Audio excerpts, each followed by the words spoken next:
in to the 49ers Rush podcast, and here is your host, John Chapman. What's up, John? What's up, brother? How are you, man? I'm doing good. Do you remember crossover episodes, like when Step by Step and Family Matters had an intersection on TGI Friday? Yes, I do. You didn't even know what to do. And so this is where we are. So for everybody from the 49ers Rush podcast, the sexy voice you heard early on was at host Chuck B. How you doing, Chuck? What's up? So I am very terrible at promoting all the different work that I do for different stages. Charles and I host a podcast called NFL Express that is just a very broad, covers everything in the NFL. We joke around much more so than I do on the 49ers Rush podcast. But he is going to join me today as we are going through division by division, and we are breaking down and grading every single position group against their division and ranking every single position group 1 through 4. So he is joining me today, and this is going to be an NFC West edition. If you want to hear some previous breakdowns, go back, check us out. NFL Express, it is everywhere you listen to podcasts. We're everywhere.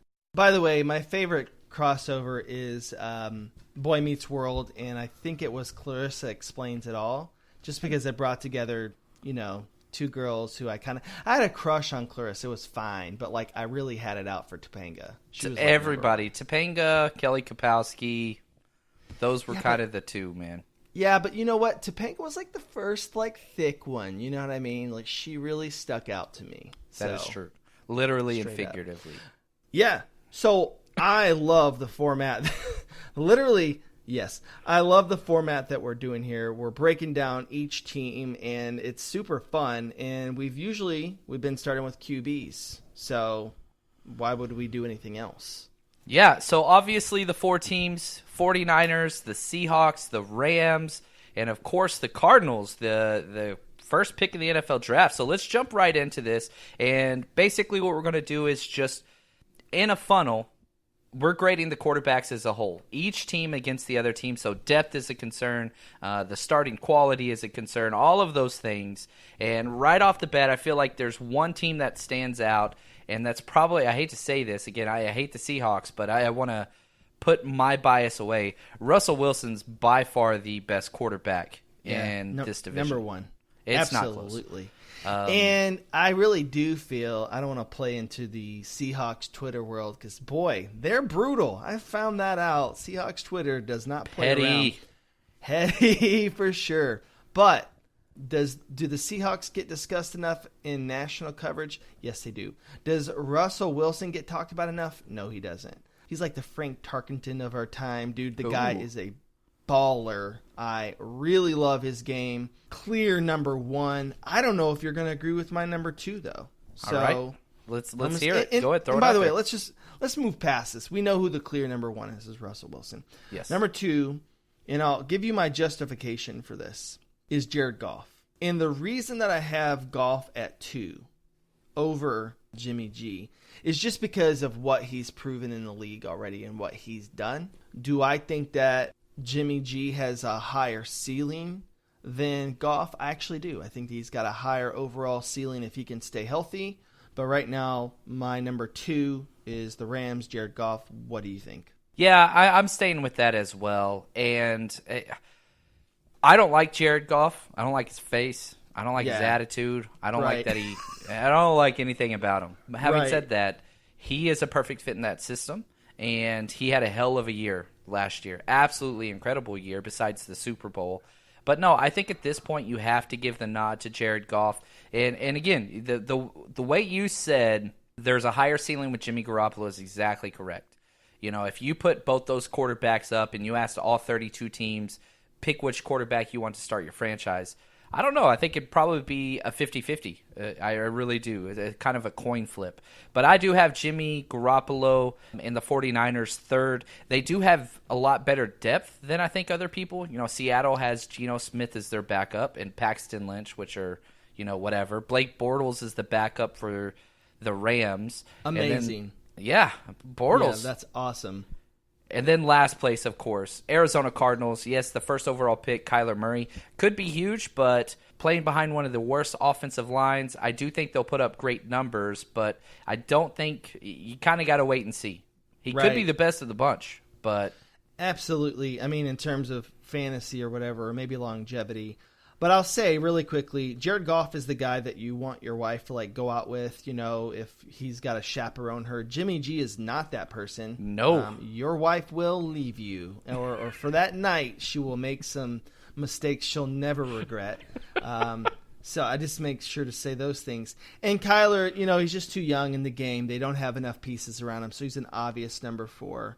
So one last piece about the quarterbacks. I just recently watched an old Niners game with Jimmy G. People do quickly forget and love to bash on guys who haven't been around. What he looked like when he was healthy was a guy who was extremely dangerous and could put the ball anywhere he wanted and had some zip to the ball. A cerebral quarterback with moves and, could have starred in some John Travolta movie in the 1970s. It's kind of a perfect QB. So hopefully he works out for your Niners fans this year. Let's move on to running back, and I'm just going to say who I believe is a clear number 1. Might surprise some people. David Johnson. And I don't think that this comes with much explanation. Some people might say Todd Gurley is there. Well, I don't know about you, but have you seen where Henderson is, where his ADP is lately? It's pretty frightening. It's too high. It's absolutely too high. But the injury concerns with Gurley, for me, drop him to number 2. If he's healthy, then it's Gurley at 1. But right now, DJ is my clear number 1. So my question, I don't mind that. I love David Johnson. I think he's a hell of a player. But the depth is a concern for me in the Cardinals, right? So you have David Johnson and Chase Edmonds, or Todd Gurley and Darrell Henderson. Mm-hmm. Now, the package deal, and even if you go past Henderson, Malcolm Brown, John Kelly, there's a lot of guys for the Rams that I think even that out a little bit more. Again, my favorite player at this position in the division, David Johnson, hands down, even over Todd Gurley with his health issues. But I am struggling a little bit to put the Rams number 2 just because they have depth. Man, if David Johnson goes down, they have nothing. They are completely go. But if you guys haven't listened to previous episodes, Charles Barr, I have allowed him to have the tie-breaking vote. So anytime we disagree, we are going with his vote. So we got the Cards at 1, we got the Rams at 2, and number 3, I'm going 49ers here just because of the depth. And if you throw in fullback as well, Kyle Juszczyk, I think he's the best fullback in the NFL.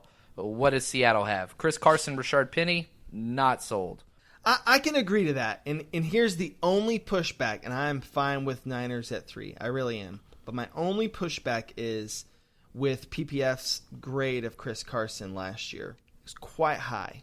So he doesn't necessarily have the name recognition, but he balled. So, but do I agree overall that the depth far outweighs Seattle's? Yes, so I'm completely down. And one person that everybody's sleeping on, in my opinion, is Breida. Oh my God, dude, that guy's a baller. I mean, honestly, that guy needs to get more touches. I wasn't super impressed with the Tevin Coleman signing. I thought in his contract year with Atlanta, he could have played better. So hopefully he balls for you guys. But yes, Niners at 3, Seahawks at 4. A little bit of contention there, but really not much. So yeah, Niners have the more depth. We good with that? Yeah, I'm cool with that. I hate putting the Niners 3. I love that they have the best depth of the division for sure. I mean, they've got 4 freaking quality running backs there, 3 top tier guys. But yeah, I think you're right. The star power of David Johnson and Todd Gurley is just a little too much for them to handle. Now, this next category, wide receivers and tight end, we're going to lump these together. Yeah. I think we might this is going to be a little difficult. Yeah. So I'm going to hop in with number 1. All right. Now, I get it. This is a wide receiver tight end combo. But the problem is that the Rams have 3 above average wide receivers. Some would say this is the best wide receiver group in the NFL. They'd probably be wrong. But definitely up there. It's a very, very elite group at wide receiver. Everett is definitely I don't know if he's a weak link. He doesn't get a ton of targets. Not really in love there. They're kind of my number one right now, but I don't know. Let's just start there. Let's start at number one. Do you agree or disagree? I agree. Okay. Robert Woods, Brandon Cooks, Cooper Kupp, and Josh Reynolds showed that if one of those three goes down, he can step in and be just If one of those three goes down, he can step in and be just fine. Oh, I wanted to fight for you on this one. Yeah, no, I thought about this, and partly because I actually thought about, all right, Lockett versus Pettis. Who am I taking on my team? It's a bit of a draw. I really do love both of those receivers. Pettis just does it differently. I love the way that kid runs routes. Lockett's fantastic as well, but then you go through the rest of that depth, and then the Niners have Kittle, who is arguably top 1, 2, 3 tight end, and he's a receiving tight end at that. So you're talking about one of the most dangerous weapons in the NFL, Kittle. So combine that with some really exciting additions in Debo and Jalen Hurd. I don't even think it's actually a close gap between 2 and 3. Niners have way more depth and explosion versus a number 3 Seahawks. What do you think?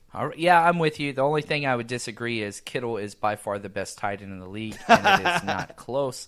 The best blocking tight end out of Kelsey or Ertz, not even close there. And he broke the all-time record for most receiving yards by a tight end in his second season with C.J. Beathard and Nick Mullins at QB. Case closed. Moving on to third and fourth. Case closed. I'm not allowing a rebuttal there. Now, you have Seattle at third. Man, this is it's a rough group, man. So starting Seattle wide receivers, Tyler Lockett, and I guess you would say DK Metcalf. Outside of that, Jerron Brown, David Moore. I thought Jennings. Moore showed out last year. He had a lot of high grades. He showed some productivity. But I understand moving the cards here. I just, Fitz is still Fitz. He's amazing. Nobody can discount that. Lockett really is somebody who gained a lot of my respect last year just in looking at how he dealt with double teams and how he dealt with different coverages that focused in on him.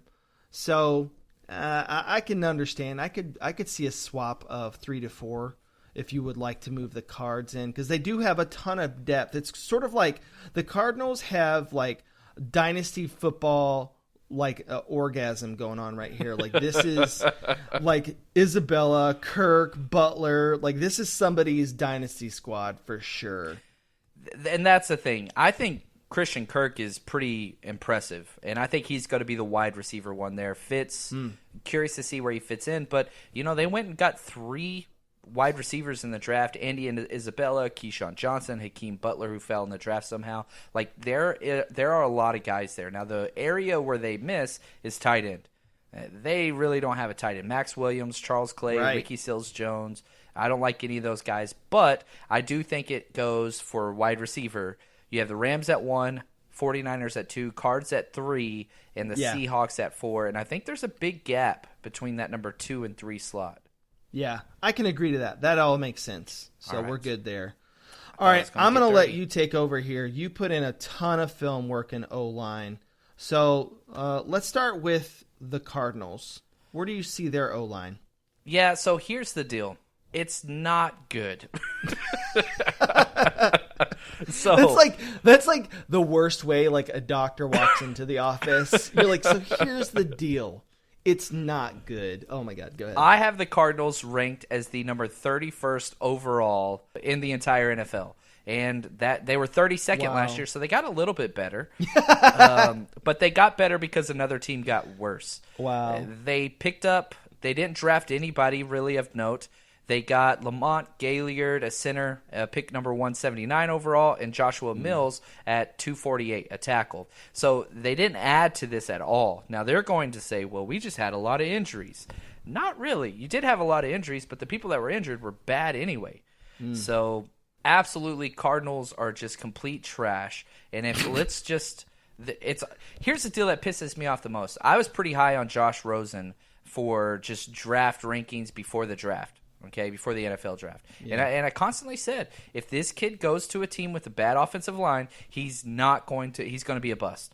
And so he gets drafted by the Cards, the worst offensive line in the NFL. Then they trade him the second year to guess who? The Miami freaking Dolphins, who now are the worst offensive line in the NFL. So this kid's career, Josh Rosen's career, is basically over before it ever even got started. He never had a chance. So I'm glad that he's not doing well versus the 49ers, but I hate to see a talent like that just be wasted. And so since we started in last place at 4, who's the third best O-line in this division? Third best or second loser is the Seattle Seahawks. They're number 29 overall in the NFL. They, for some reason, they just do not believe in making any differences or changes to their offensive line. I mean, you've got guys like DJ Fluker, Jermaine Ifedi, Justin Britt, Mike Uapati. Like, that's it. Now, the one saving grace they do have is Dwayne Brown, who I think is a top 5 left tackle in the NFL that they traded for Houston with. But you've got 4 guys that have no business starting anymore in the NFL. Mike Uapati at left guard, 49ers fans know a lot about. If he is healthy, he's decent, but that's it. So yikes. That's tough. So, second loser established. Who is the second best in the division? Second best is going to be the 49ers. They have a lot of talent. You know, you talk about tackles, they are elite. Joe Staley, Mike McGlinchey, no issues at left tackle or right tackle. The problem's up the middle. So they've got a lot of ground to make up there. They're just not there yet. I have them as number 14 overall in my NFL ranks, which leaves, guess what? The freaking Rams. I have them number 2 overall, behind only the Patriots. Yikes. That offensive line is legit. I don't like to hear that. Now, the one thing that I would say is they did lose Roger Saffold, who has been around there for a while and has been elite, but he is gone. So they replace him with Bobby Evans, who was the tackle for the Oklahoma Sooners and just absolutely incredible. And Dustin Edwards, they drafted at number 169 overall. So there's a lot of guys. So you spend a third-round pick on Bobby Evans, and he's not even going to start. He's going to be your backup guard and tackle. So they have depth. They've got a lot going for them. It's the Rams by a lot on this one. Well, that's sad. I don't like to hear that. But what I do like to hear is that we're moving to the defensive side of the ball. It's my favorite side of the ball. Here we go, D-line. I'm just going to come right out of the gate. I'm going to say, if I'm looking across this board, right, and I'm looking at all these depth charts, and I'm going to say, what is the depth chart this year and kind of even beyond that I want? And it's Niners number 1. If I'm the Niners, I'm an Eagles fan, by the way, for people who don't know that. But if I'm the Niners and I'm looking at that D-line, I at least feel that my franchise is headed in the right direction. You got to pressure the ball first, and you got to have a franchise QB. This franchise is doing both of those things. It's kind of like a Madden lineup here that you guys have. Your front 4 is impressive. Not even a weak link, but Armstead is the only person who doesn't like bust out like amazing. But the rest of those 3, plus Solomon Thomas in depth and Sheldon Day and other guys, man, that defensive line to me is head and shoulders even above the Rams when you include depth. The Rams are sort of like they got the best guy in the game. They got another good pass rusher. And then outside that, I don't really have much else to say. But number 1, agree or disagree? Oh, yeah, 100%. I think that they're kind of in that elite category. I have them ranked as the number 4 defensive line in the NFL. They have 5 first-round picks on their defensive line, and they're all relatively young. So we'll see if they can put up that type of perform to their abilities. But yeah, in this division, it's not close. And at number 2, I think you're right. Aaron Donald, defensive player of the year, he is absolutely unbelievable. But once you get past him, there's not much there. You have a bunch of kind of misfits, high draft pedigree guys, but just haven't played well lately. Dante Fowler Jr., Clay Matthews, Michael Brockers. Like, there's not much there. However, it does change things when you have Aaron freaking Donald. The dude's just unbelievable. Now, go ahead. I was going to say, so for me, there's really big gaps in between 1 and 2 and 2 and 3. Like, I really do think it's really not close when you consider the D Ford and Bosa, if he's going to be even near his brother. Some people are going to project better. but they're way ahead. But then you drop down, and Fowler, I actually think he's going to improve. I actually like what I saw out of him.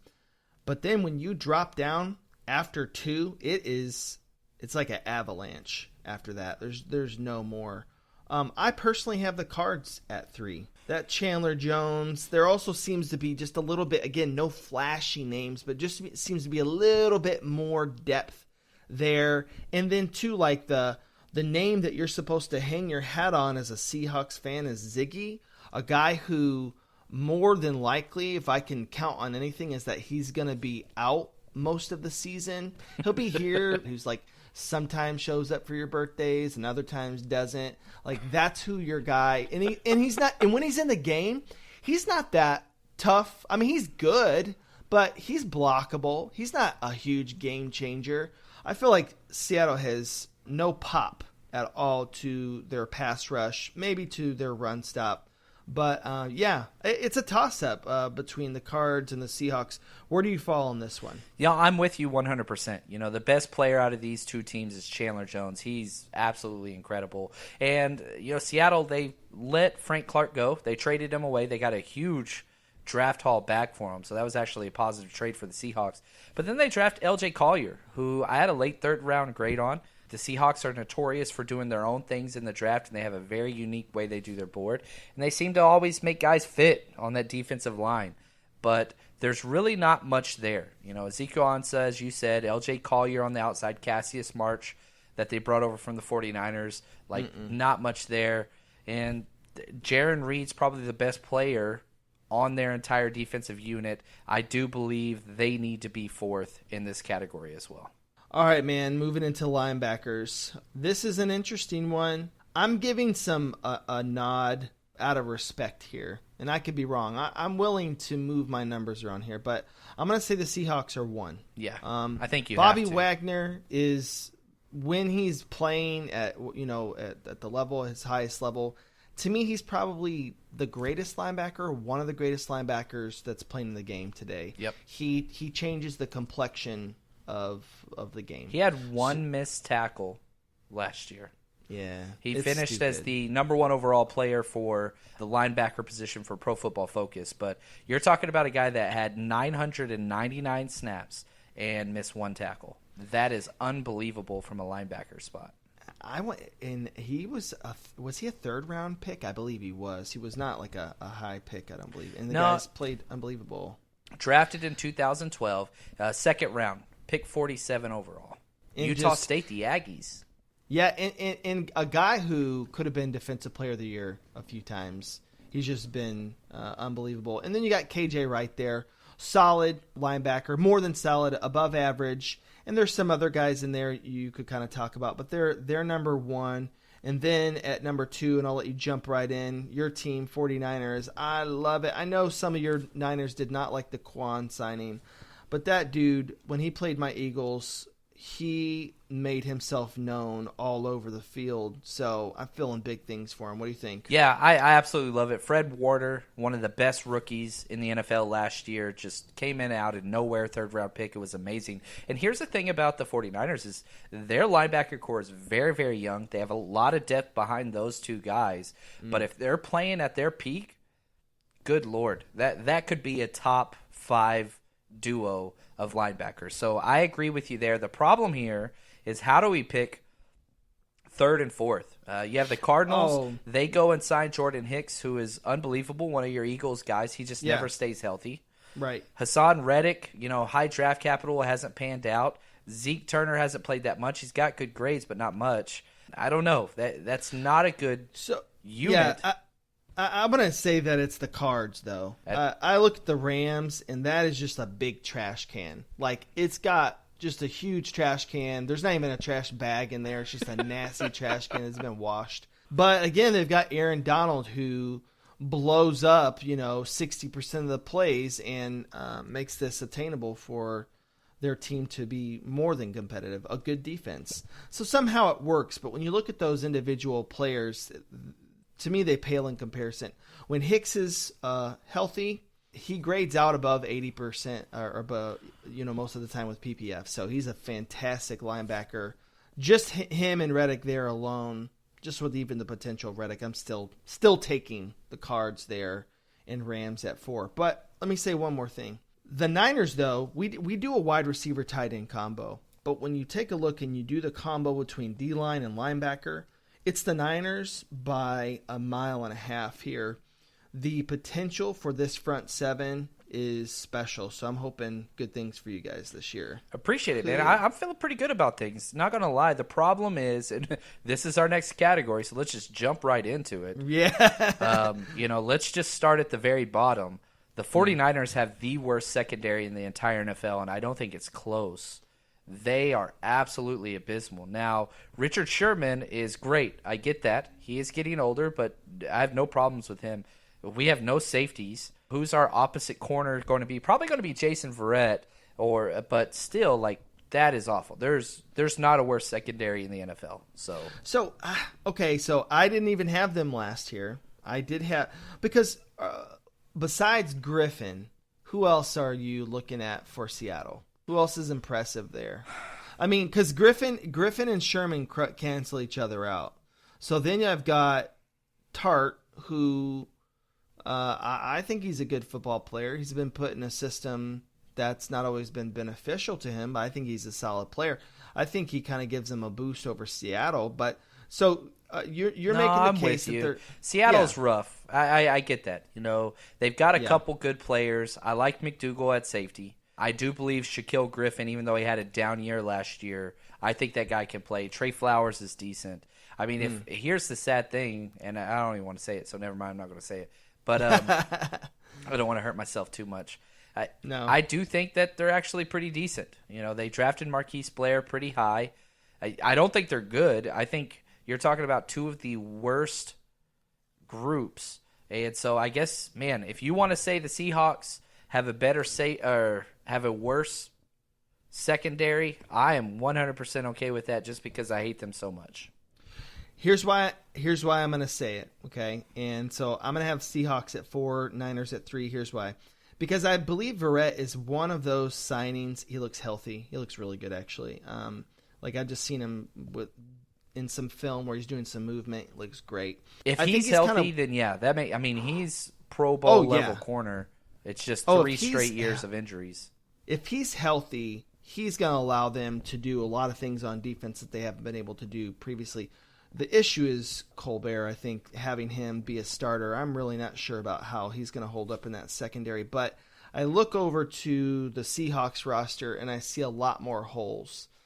And on top of that, too, I know that this shouldn't factor in, but when you have probably one of the worst pass rushes in the NFL, I got a feeling that your secondary is going to feel that. When your front seven's probably the best front seven in football or one of the best front sevens in football, I got a feeling the secondary is going to feel the impact of that this year. They're not going to be a top group, but I think that they can hold. And and to be perfectly honest, outside of Malcolm Jenkins, who is amazing, that's kind of the Eagles have been, right? Like so-so corners, amazing front seven. So I think it's potential there. Let's go on. So we've got Seahawks at 4, Niners at 3, Cards at 2. Do you agree? Or is it no? Or is it the Rams at 2? I have Rams at 1. That corner depth is unbelievable, man. Their starting corners: Nickel Roby at the slot, Aqib Talib, and Marcus Peters with Troy Hill as the backup guy. Like Eric Weddle. I think Troy Hill would start for every other team in this division, to be honest with you. Wow. Josh Johnson, Eric Weddle. They drafted Taylor Rapp. That is just unreal safety depth. Probably the best depth at safety in the entire NFL, to be honest with you.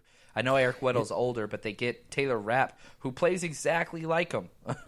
a slower, hard-hitting, smart safety that's just always in the right spot. I absolutely love the secondary there. And then if you look at the Cardinals, they're not awful, man. Patrick Peterson, I know he's suspended, but they go out and draft Byron Murphy as in the second round, who was my number 1 corner. So you've got these elite corners, and then DJ Swearinger. I mean, they've got a lot of pieces. There's a huge gap. Deontay Thompson, even though, Yeah. I know that people aren't super high on him, but Swearinger's going to, just show him the ropes on how to just eliminate people across the middle. So they're a fun secondary I'm going to be on the lookout for when Patrick Peterson returns. But like you said, this Rams secondary, what a weird, goofy defense that they have, right? Because they are one of the better defenses in the league. They got the best guy in the game in Aaron Donald. Then just kind of like awfulness in the linebacking core. But then probably one of the strongest secondaries, in the league. So they're a very interesting group. I'll say this. To me, they're one of the most, toughest opponents to face during the regular season. But when you get into the playoffs, it kind of seems like teams know how to attack their weaknesses pretty good. But that's another podcast. That is another podcast that I like. I like it. Yes. So, John, I'm going to give you some time to crunch the numbers. I am looking at all of this depth here, and I'm going to say that the Cards are going to be our last place team this year, even though you are incorrect. I'm super excited about what this offense is going to look like. It could be super fun to watch, or it could be an absolute nightmare in the beginning, which is probably what we should expect. But I will say that I'm hearing that David Johnson is going to be really involved in the offense this year, and not just running up the A-gap like last year. So for dynasty owners like me who held on and didn't bite on trades this year, I am praying for a solid year. Yeah, so, I'll tell you this. The Cards didn't finish last, just in our rankings. So the way that we do this is, let's just look at secondary because it was the last one we talked about. The Rams finished first, so they get 1 point. Cards get 2 for second. 49ers 3 for third. Seahawks 4 for last. And so it's kind of like golf. The lower the score, the better it is. So last place was actually the Seahawks with 21 points. Yeah, makes sense though. Yeah, the weird thing is, though, again, they had the number 1 ranked quarterbacks and the number 1 ranked linebackers. But outside of that, everything was third or fourth. They do not have depth on this roster. They really, really don't. Third place is going to be the Cardinals with 20 points, barely edging out the Seahawks. But again, we ranked them first in running backs, but that is it.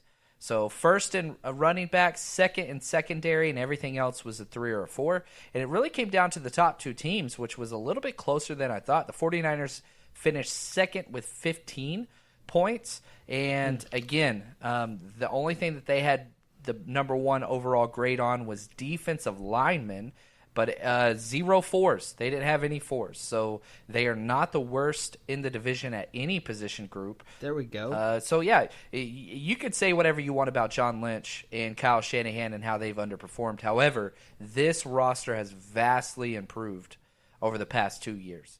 So, or 3 drafts, I guess you should say. And the Rams finished first with 13 points.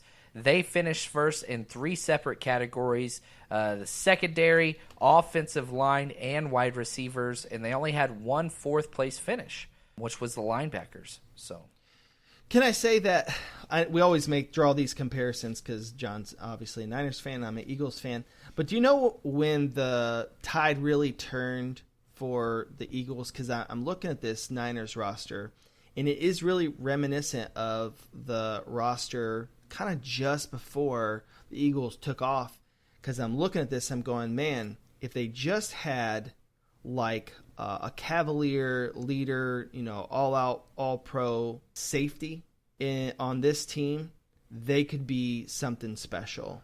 I kind of think that that's what they may need to do. And remember, I think, I'm not sure if we actually obtained Malcolm Jenkins in a trade or a free agency.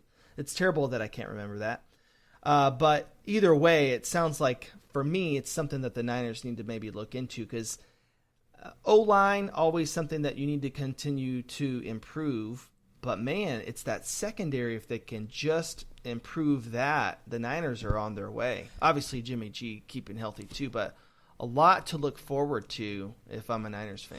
Yeah, I'm with you there. The sad thing is there are people out there that are decent at safety. Yeah. Eric Berry is still out there. Trey Boston is still out there. Yeah. You saw safeties just kind of go through free agency and sign with the Niners doing literally nothing. They seem completely content. They didn't draft anybody. It's just, I don't know, man. I don't get it. I feel the same way as you. I do feel like we are a position away, and if we can fix that secondary, perhaps the right guard spot, those are the big weaknesses. But it's a solid roster. I don't think we make the playoffs this year, but I do have us going 9-7. So I think we're kind of like one of those first or second teams out, and I would be happy with that. I know that's sad to say, but the 49ers haven't had a winning season in a very long time, so I would be very happy with that. Let's make it happen, man. Well, Charles, where can or the 49ers Rush people find you? Well, I am at host Chuck B. Sometimes I'm on Twitter, which is pretty cool. I go there, I hang out. And then if you want to hear our podcast, we're at NFL Express Pod. And so, yeah, man, we usually just bullshit on here. We love to talk football, and we love to talk shit to each other. So that's kind of like, that's what it is. So, you are the Cardinals of this podcast, my friend. Yikes. Thank you. I am the number one running back of this. That's what podcast. You heard. That's the most Michael Scott translation ever. Yeah. Just see the positive in everything. But anyways, man, this was awesome. I don't know which division we're going to do next. We have AFC West. AFC West. Did we do a poll for them in Twitter yet? Yes, we did. As far as worst fans, is that what you're referencing? Raiders. I think it was the Raiders won that, right? The big time won that one by like 60%. Oh, this is going to be a fun one to do, and I can't wait when we're still, down the road watching Hard Knocks, because I kind of love to do like a crossover and talk a little bit about the Hard Knocks, because it's going to be just an absolute train wreck of a season to watch. Again, quick prediction: I bet you the Raiders start out smoking hot for like 4 games. Everybody's like, it's amazing, and then just Antonio Brown like punches John Gruden or something. That would be awesome. So, I'm looking forward to it. And what he's referencing is I'm doing a series of tweets, which you guys have probably voted in, who's the worst fan base of each division. And so I tweeted out worst fan base of AFC West, and I was wrong. 57% voted for the Raiders. Chargers were second with 20% because they don't go to games, 14% Broncos, and 9% Chiefs. And let me say something real quick, too, about this is the way to do it. Real fans, people who actually pay attention, should vote. You see these god-awful rankings on NFL.com. They had the Bills at 19 as 19th best fan base. Here's the deal. If you're a true fan and you actually participate in this culture and you go to the draft every year like John and I do, you see one fan base show up like no other for no damn reason because they're not winning. But it's the Bills. And this fan base is so strong everywhere that they go, and they rank 19, but they put the Cowboys at 1, the most like fanfare. I don't know what I'm going to be. I'm going to be a Yankees fan or a Cubs fan. I'm going to take whatever's popular, whatever. This is the way to really figure out who's the best fan base. And hopefully what you do is you take all of the worst of the worst, and we do a poll on that. Oh, yeah. That would be cool, too. It's going to be the NFC and then the AFC and then 1 against 1. My guess is just as of now, probably Dallas Cowboys versus the Jags. Yeah. Oh, yeah. I could see the Pats getting in there, although I don't know if it's deserved, but maybe it is. Gosh, I'll tell you this. My own personal experience, Patriots fans, top 5, they are the worst fan base I have ever been around. Least favorite. Yeah. They've won too much, and they probably would laugh at that. Well, it's the Bostonian creed of, go F yourself, mixed with sports, and it's just too much for me to handle. That's saying a lot, but anyway, I'm not a Patriots fan guy. That's all right. I'm going to go look up Giselle later. That's going to be my revenge. There you go. I'm going to go look up Belichick. All right. All right, man. Well, this has been NFL Express Choo Choo and a crossover with the 49ers Rush podcast. Peace.